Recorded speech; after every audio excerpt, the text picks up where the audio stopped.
പിതാവിനും പുത്രനും പരിശുദ്ധ റുഹായിക്കും സ്തുതി, ആദ്യം മുതൽ എന്ന് വന്നേക്കും തന്നെ. ആമേൻ. കർത്താവിൽ പ്രിയ വിശ്വാസികളുടെ സമൂഹമേ, കുഞ്ഞുങ്ങളെ, നിങ്ങളെ ഏവരെയും പ്രഭാതവചനത്തിലേക്ക് സ്വാഗതം ചെയ്യുന്നു.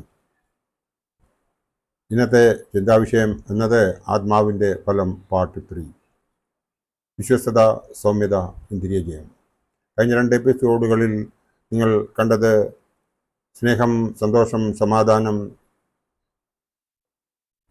ദീർഘക്ഷമ, ദയ, പരോപകാരം, വിശ്വസ്തത, സൗമ്യത, ഇന്ദ്രിയജയം. ഈ 3 ഒഴിച്ച് ബാക്കി 6 നിങ്ങൾ കേട്ട് കഴിഞ്ഞു. ഈ 3 പറയുമ്പോൾ ആദ്യമായി നമുക്ക് വിലാപങ്ങൾ 3-ാം അധ്യായം 22-23 വാക്യങ്ങൾ ഒന്ന് നോക്കാം. നാം മുടിഞ്ഞു പോകാതിരിക്കേണ്ടതിന് യഹോവയുടെ ദയ ആകുന്നു, അവൻ്റെ കരുണ തീർന്ന് പോയിട്ടില്ലല്ലോ.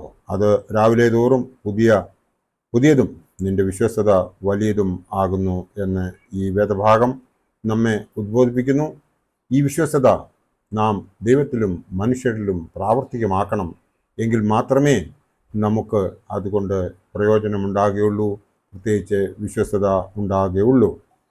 നമുക്ക് പരിശുദ്ധനായ പൗലോസ് ശ്ലീഹ തീമോഥെയോസിന് എഴുതിയ 2-ാം ലേഖനം 2-ാം അധ്യായം 1-2 വാക്യങ്ങൾ ഒന്ന് വായിച്ചു നോക്കാം. എൻ്റെ മകനെ, ക്രിസ്തുയേശുവിലുള്ള കൃപയാൽ ശക്തിപ്പെടുക. നീ പല സാക്ഷികളുടെ മുമ്പാകെ എന്നോട് കേട്ടതെല്ലാം മറ്റുള്ളവരെ ഉപദേശിപ്പാൻ സമർത്ഥരായ വിശ്വസ്ത മനുഷ്യരെ ഫരമേൽപ്പിക്കുക എന്നാണ് ഇവിടെ പറയുന്നത്.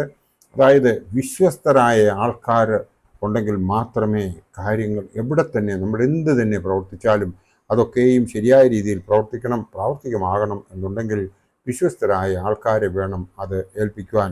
അത് വീട്ടിലായാലും സമൂഹത്തിലായാലും സഭയിലായാലും വിശ്വാസ്യതയില്ലാത്ത ആൾക്കാരെ എന്ത് കാര്യം ഏൽപ്പിച്ചാലും അത് ശാശ്വതമാകില്ല എന്നുള്ളത് നമ്മൾ ഓരോരുത്തരും നമ്മുടെ അനുഭവം കൊണ്ട് മനസ്സിലാക്കുവാൻ സാധിക്കും.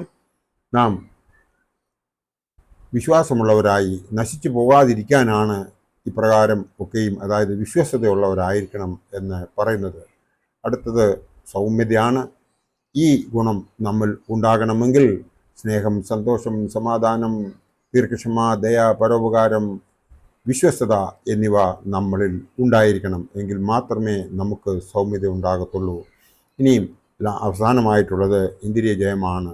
ആ ഇന്ദ്രിയജയം നമ്മളിൽ ഉണ്ടാകണമെന്നുണ്ടെങ്കിൽ സ്നേഹവും സന്തോഷവും സമാധാനവും ദീർഘക്ഷമയും ദയയും പരോപകാരവും വിശ്വസ്തതയും സൗമ്യതയും നമ്മളിൽ ഉണ്ടാകണം. ഈ ഫലം നമ്മൾ ഉള്ളവർക്ക് മാത്രമേ ഇന്ദ്രിയജയം നമുക്ക് ഉണ്ടാകുകയുള്ളൂ. ഇന്ദ്രിയജയം നമ്മൾ ഉളവാകണമെങ്കിൽ നാം അനുഭവ സമ്പന്നർ ആയിരിക്കണം. നല്ല അനുഭവം ഉണ്ടാകണമെങ്കിൽ നല്ല സംസർഗമുണ്ടായിരിക്കണം. നല്ല സംസർഗം ഉണ്ടാകണമെങ്കിൽ നല്ല ജ്ഞാനം ഉണ്ടായിരിക്കണം. നല്ല ജ്ഞാനം ഉണ്ടാകണമെങ്കിൽ ദൈവാശ്രയമുള്ളവരായിരിക്കണം. ദൈവാശ്രയം ഉണ്ടാകണമെന്നുണ്ടെങ്കിൽ പ്രാർത്ഥനയുള്ളവരായിരിക്കണം. പ്രാർത്ഥിക്കണമെന്നുണ്ടെങ്കിൽ വിശ്വാസമുള്ളവരായിരിക്കണം. വിശ്വാസം വരണമെന്നുണ്ടെങ്കിൽ വചനം വായിക്കുന്നവരായിരിക്കണം. വചനം വായിച്ചാൽ മാത്രമല്ല, അത് വായിച്ച് ഗ്രഹിക്കുന്നവരായിരിക്കണം. വചനം വായിച്ച് ഗ്രഹിക്കണമെന്നുണ്ടെങ്കിൽ ദൈവത്തെ അറിയാവുന്നവരായിരിക്കണം. ദൈവത്തെ രുചിച്ചറിഞ്ഞവർക്ക് മാത്രമേ ആത്മാവിൻ്റെ ഫലം ഉണ്ടാകുകയുള്ളൂ എന്നുള്ളതിന് യാതൊരു സംശയവുമില്ല.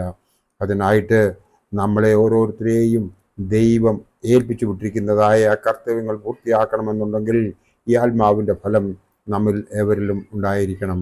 ഗലാത്യർ 5-ാം അധ്യായം 22-23 വാക്യത്തിൻ്റെ ആദ്യ ഭാഗവും നമ്മൾ വായിക്കുമ്പോൾ ഈ 9 ആത്മാവിൻ്റെ ഫലം നമുക്ക് ഇതിൽ കാണുവാൻ സാധിക്കും.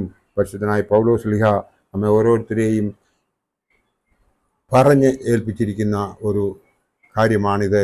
ഇതിലേറ്റവും വലുത് സ്നേഹമാണ്, അതിന് യാതൊരു സംശയവുമില്ല. ആ സ്നേഹത്തെക്കുറിച്ച് പൗലോസ് ശ്ലീഹ എടുത്തു പറഞ്ഞിരിക്കുന്നത് 1 കൊരിന്ത്യർ 13-ാം അധ്യായം മുഴുവൻ വായിച്ചു കഴിയുമ്പോൾ നമുക്ക് സ്നേഹത്തിൻ്റെ ഡെഫിനിഷൻ എന്താണ് എന്ന് മനസ്സിലാകും. അതോടൊപ്പം തന്നെ പരിശുദ്ധനായ യോഹന്നാൻ ശ്ലീഹ പൊതുവിനെഴുതിയ 1-ാം ലേഖനം 4-ാം അധ്യായം 7 മുതൽ 11 വരെയുള്ള ഭാഗം വായിക്കുമ്പോഴും സ്നേഹത്തിൻ്റെ ഡെഫിനിഷൻ അവിടെ പറഞ്ഞിട്ടുണ്ട്. ഇതൊക്കെയും നമ്മൾ മനസ്സിലാക്കി നമ്മൾ പരസ്പരം സ്നേഹിക്കുകയും സൗമ്യതയോടുകൂടിയും സമാധാനത്തോടുകൂടിയും നാം ജീവിക്കുകയും ചെയ്യുന്നുവെങ്കിൽ, മറ്റുള്ളവരെ ഉപകരിച്ച് ജീവിക്കുന്നുവെങ്കിൽ, മറ്റുള്ളവരെ മനസ്സിലാക്കി ജീവിക്കുന്നുവെങ്കിൽ ദൈവം നമ്മളെ എല്ലാവരെയും അനുഗ്രഹിക്കും എന്ന് മാത്രം ഈ അവസരത്തിൽ ഓർപ്പിച്ചുകൊണ്ട് ഞാൻ എൻ്റെ വാക്കുകളിൽ നിന്നും ഉപസംഹരിക്കട്ടെ. ദൈവം നമ്മളെ എല്ലാവരെയും അനുഗ്രഹിക്കട്ടെ. നന്ദി, നമസ്കാരം.